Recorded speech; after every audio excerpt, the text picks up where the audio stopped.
Good morning po, Pangasinan Beta po. Update lang natin yung ating alaga nating kahapon na dumating. So, check lang natin ulit sila kung everything is okay. At saka pakainin din natin sila. No? So, sa ngayon, ito, nakapag-harvest na ako. Yung tinatawag na African Night Crawler. Yan, napakaganda po ng pangalan, African Night Crawler. So, marami ako nito. Dun sa taas ko, yung sa ilalim ng mga tab niya. So, medyo palaging nababasa yun, tsaka medyo nalalagyan ng lupa. So, nag-thrive yung mga tinatawag nating African Night Crawler. Napakaganda po talaga ng pangalan niya. Pero kung tutuusin po, totoong pangalan po nito is Bulate lang po. No? So, kung sa mga internet po, sa mga Facebook, makita nyo, wow, napakaganda. African Night Crawler ang pangalan po. Pero Bulate lang po yan. So, maghukay lang po kayo sa paligid nyo, makakuha kayo ng mga bulate. So, yun ang the best na mapapakain natin sa ating axolotl. No?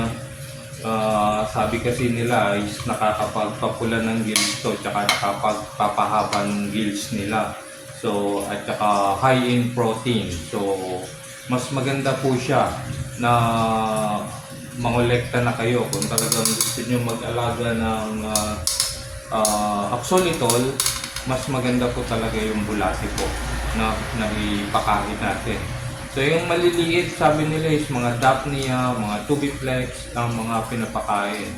So suggestion ko lang is kumuha kayo na medyo malaki-laki na po yung kumakain na ng bulate para medyo madali-dali na po silang alagaan. No? So, ito po, i-focus lang natin paano natin i-feed. Ang problema lang, ano lang po nito is, hindi naman actually problema.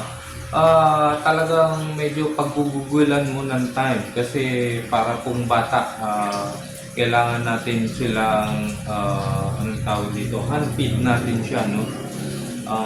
Hindi natin basta pwedeng ibuhos lang yung bulate doon. Pwede po naman yung basta malapit lang sa ulo nila, sa mukha nila at bigla naman na nilang kakainin yan, no? So, pero mas maganda is gamit tayo ng tong.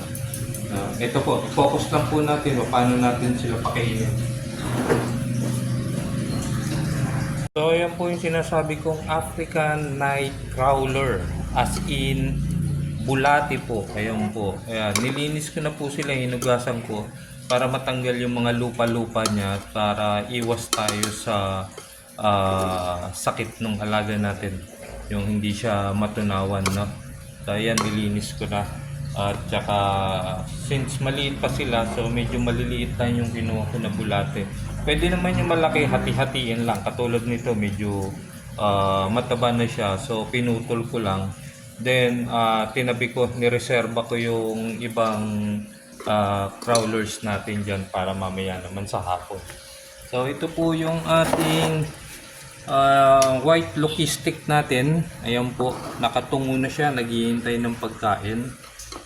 So ito lang po, ilalapit nyo lang yan sa bibig niya. Ayan. So ayan po. Yun, no? Kita nyo po kung gaano siya kabilis. Yun lang, sumala. Hindi niya pala nahuli. Wala ko nahuli niya.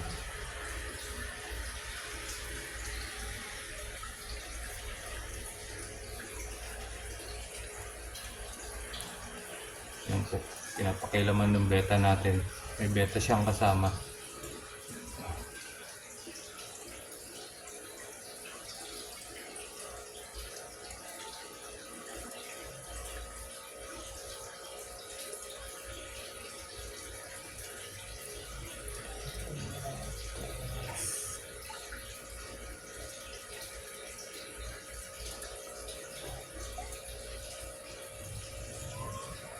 Oh, time po, ayan po, nahuli niya na.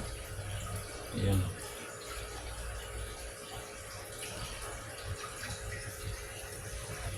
So, yung isa naman ang pakainin natin. Yung golden natin.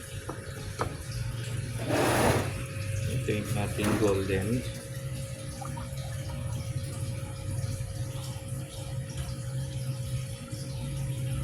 Ayan po.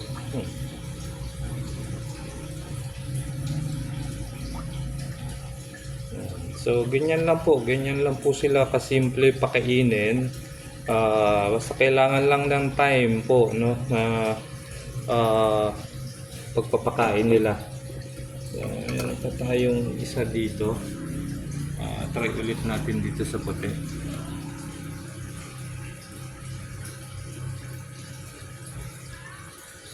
Ayan po. Ayan. Ayan. Lakas nilang kumain. Pagka ano is pinuputol niya naman yan pagka medyo malaki.